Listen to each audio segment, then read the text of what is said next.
The turkey's golden brown, steam rising as I slice through it. It's supposed to be a celebration, right? The holidays. But I'm already counting down the minutes until I can escape. Sarah, my wife, is sitting at the table with her family. Claire, her mom, sitting at the head like she owns the place. And of course, Alex, the golden child, is practically glowing with all the attention he's getting.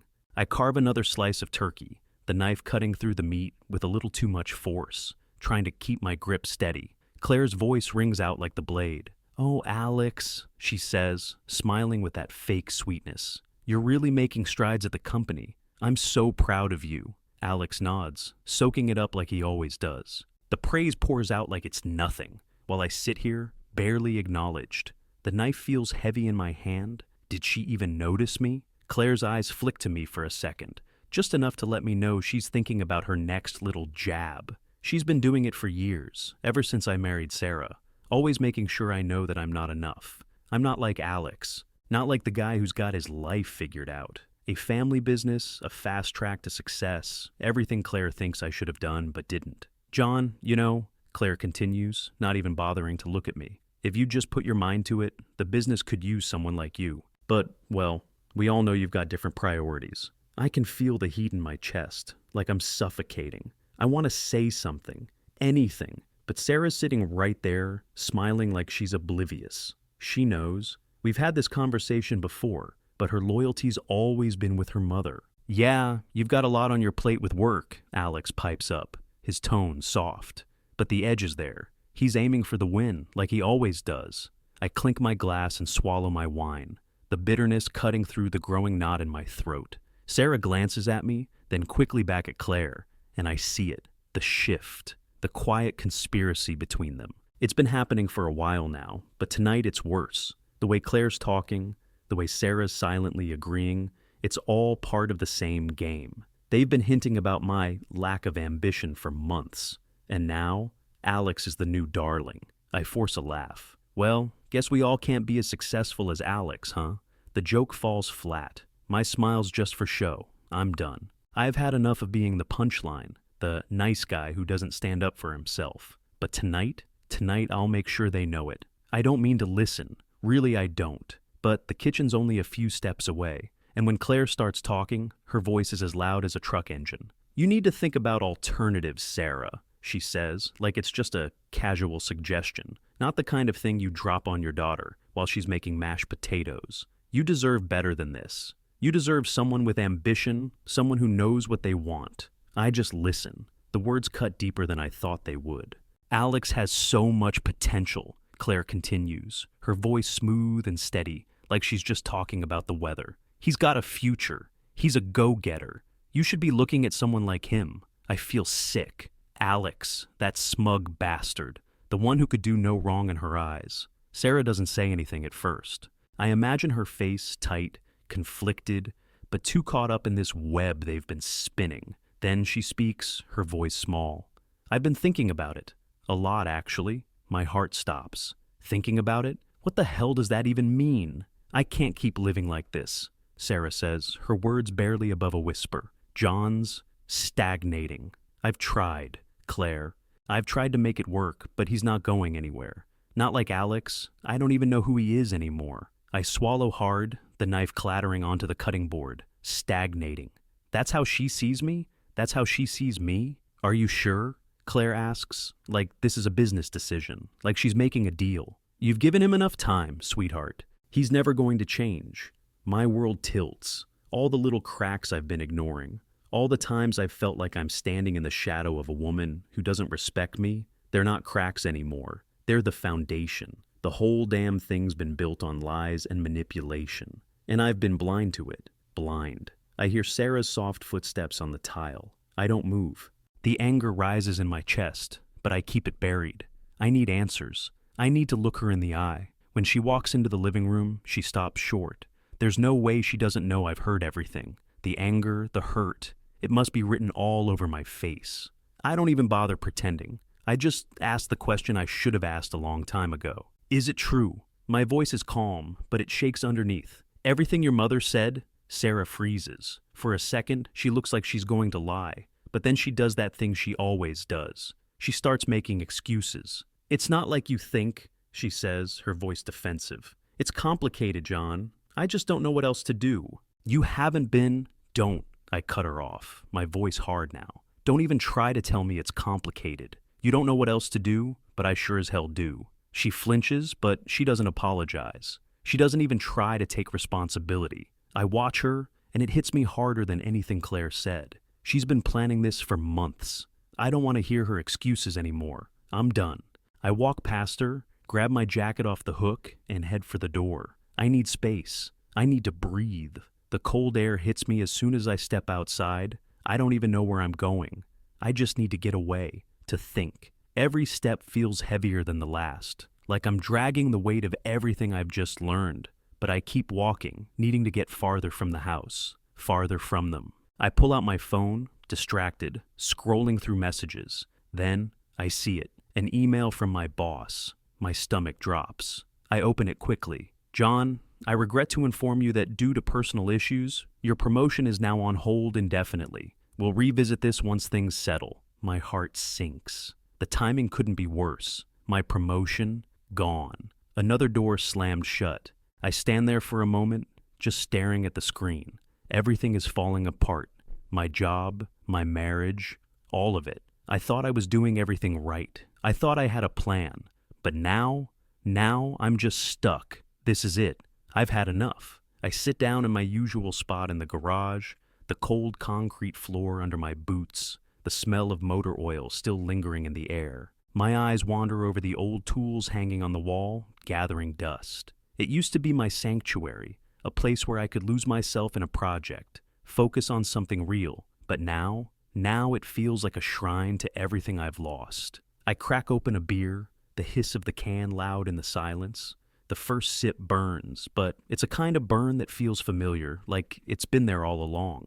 I lean back, staring at the dim light hanging overhead, and think back to when things were different. Back when Sarah and I were a team. We had dreams, big dreams. I remember how we used to talk about starting our own business, getting out of this small town, building something that was ours. But somewhere along the way, everything changed. It wasn't all at once, but one day I woke up and realized I wasn't the guy she fell in love with anymore. I wasn't the guy I thought I'd be either. And Claire's voice creeps into my head, sharp and clear like a slap. "You're a good man, John," she'd said, her tone almost condescending.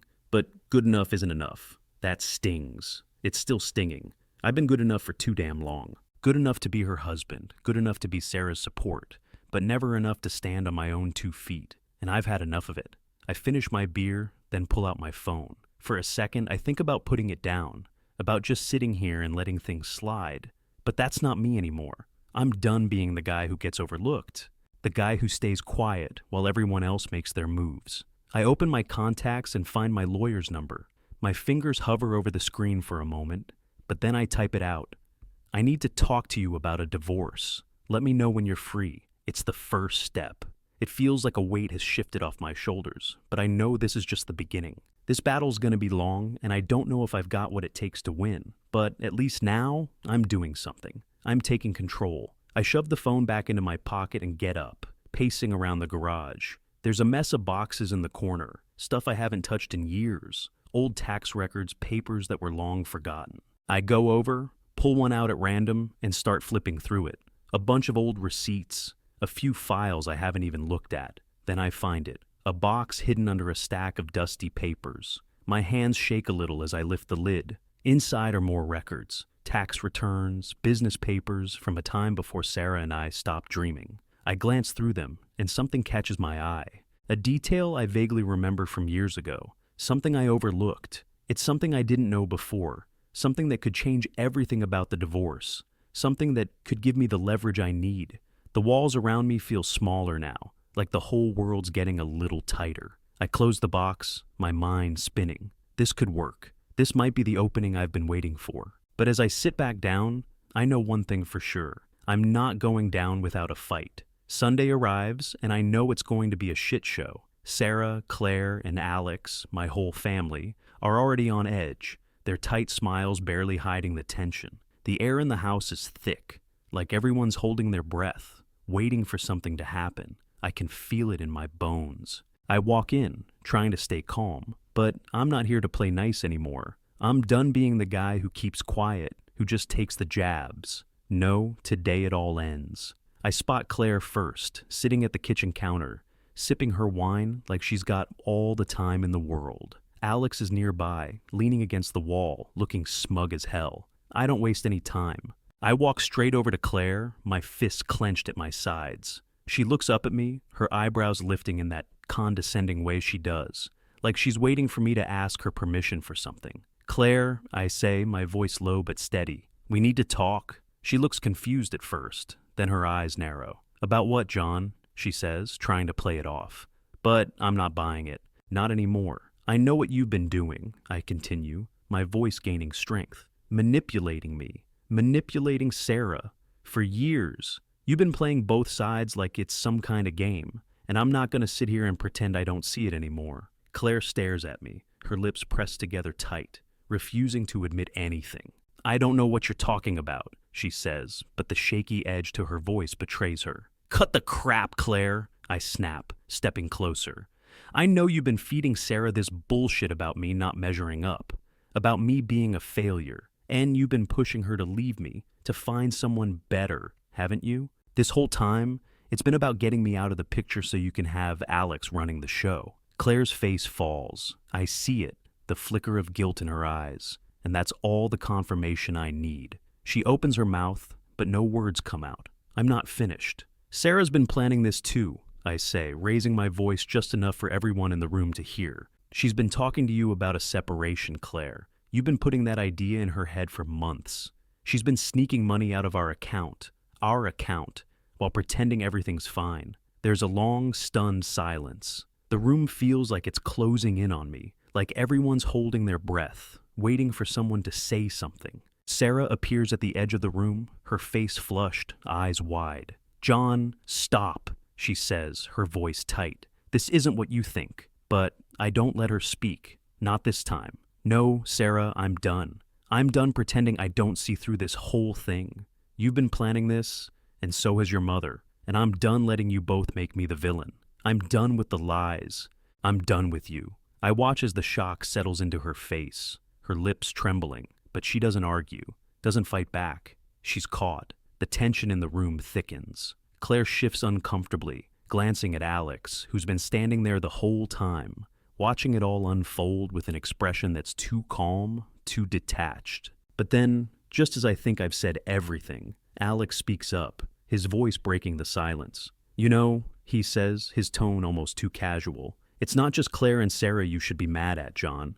I turn to him, narrowing my eyes, confused. I've been sleeping with her, he says, his words slicing through the tension like a knife, for months. For a second, it's like the world stops. Sarah stares at him, her face pale, and I can feel the blood rush to my head, my body buzzing with disbelief. This is the truth? My heart hammers in my chest, but I don't give him the satisfaction of seeing how much it hurts. I just stare at him, feeling like the ground beneath me has cracked open. Is that the final punch, Alex? I ask, my voice dripping with disbelief. You've been sleeping with my wife, and now you want to play the victim? He shrugs, like he doesn't care.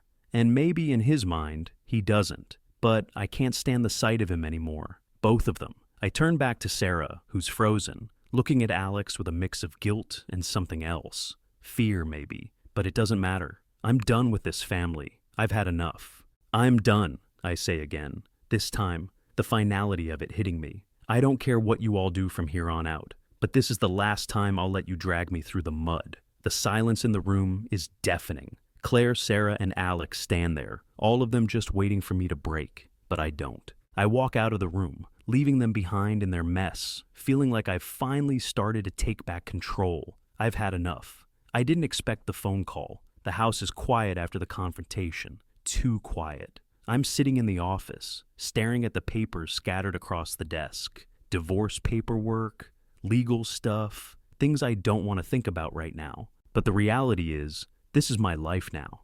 I've got to figure it out. Then the phone rings, cutting through the silence. I glance at the screen, expecting to see some solicitor or another annoying relative. But it's not. It's Tom, my father-in-law. I stare at the name for a second, confused. I haven't talked to him in months. Hell, We've barely said 2 words to each other over the years. But here he is, calling me. I answer with a cautious, "Hello, John?" he says, his voice sounding like he's been awake for days, tired but steady. I know this is probably the last thing you expected, but I wanted to apologize for how things went down today. For everything. My brain stutters. Tom? Apologizing? This isn't the guy who steps in and makes things right. This is the guy who stands on the sidelines, watching his daughter manipulate people and just lets it happen. I knew about the affair, he continues, his voice low, almost regretful. I knew about Sarah and Alex, and I knew what Claire was doing, but I was too damn scared to say anything. I've been a coward, John. I swallow hard, not sure how to respond. I'm angry, confused. But his words, they hit me in a way I didn't expect. He's admitting something that, honestly, no one else has had the guts to do. I didn't know how bad it had gotten, Tom says. But I can see it now. I can see how much you've been hurt, how much you've been dragged through the mud.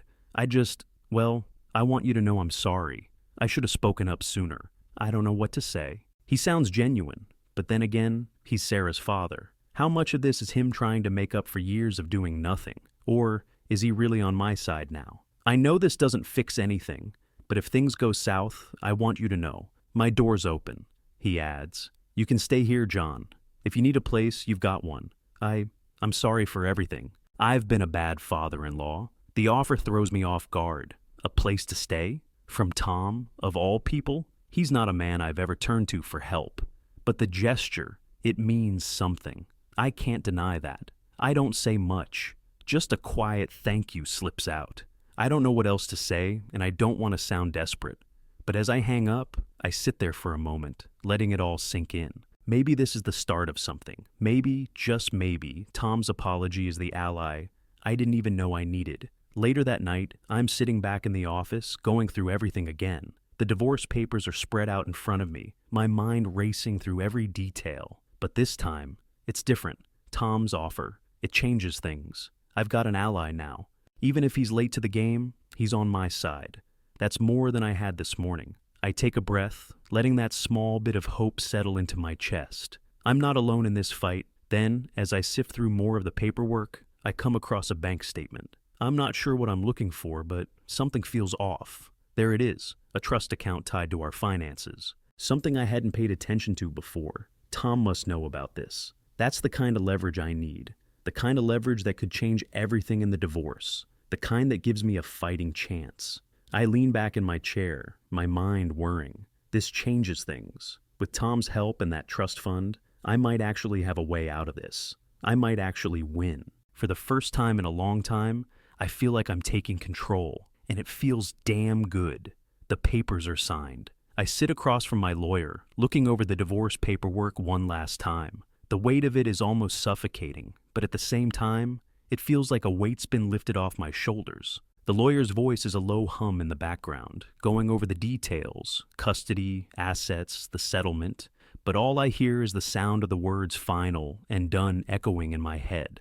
I've got leverage now. The trust fund, Tom's support. That's more than Sarah or Claire ever saw coming. But I still can't shake the feeling that this is a war, and the war's just begun. The day after Christmas, I wake up early, my mind already racing. I take a deep breath, grab my things, and start packing up what's left of my life in that house. The place that used to feel like home, but now feels like a prison.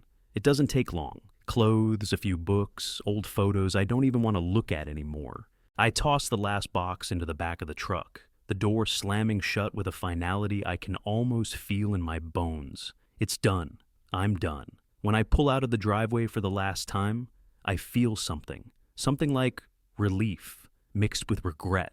The kind of regret you feel when you realize you didn't fight harder for something that was already lost. But it's not a crushing feeling. It's just the price of freedom. I drive through the familiar streets one last time, not looking back, just focusing on what's ahead. I pull into the parking lot of my new place, a tiny apartment, but it's mine. No more Sarah's shadow, no more Claire's manipulations. Just me, starting fresh. It's small, but I can already tell it's going to be my space. I take a deep breath, feeling the weight of all the old baggage drop away as I walk inside. I set my box down, look around. This is it, my first step toward rebuilding. I sit on the couch and just let myself breathe for a moment. The silence in here is different from the silence at home. It's peaceful. It's mine. I can't help but feel a tiny spark of hope. I'm free. My phone buzzes, pulling me from the moment. I pick it up, expecting some junk email or maybe another bill, but it's a message from Tom. I hesitate before opening it, my stomach still twisted in knots from everything that's happened. Sarah's been calling. She wants to talk, wants to try and fix things. I stare at the screen for a moment, not sure how to process it. She's reaching out to Tom? After everything? After what she did? I drop the phone on the couch beside me and lean back, letting out a slow breath. This isn't the clean break I wanted, but maybe, just maybe, it's the final test. I'm done being manipulated. I've been silent for too long. Now it's time to stand my ground. And I know, no matter what Sarah tries or what comes next, I'm not going back. I've built my own way forward, and I'm not going to let her or anyone else take that from me. I'm free, and this time, I'm in control.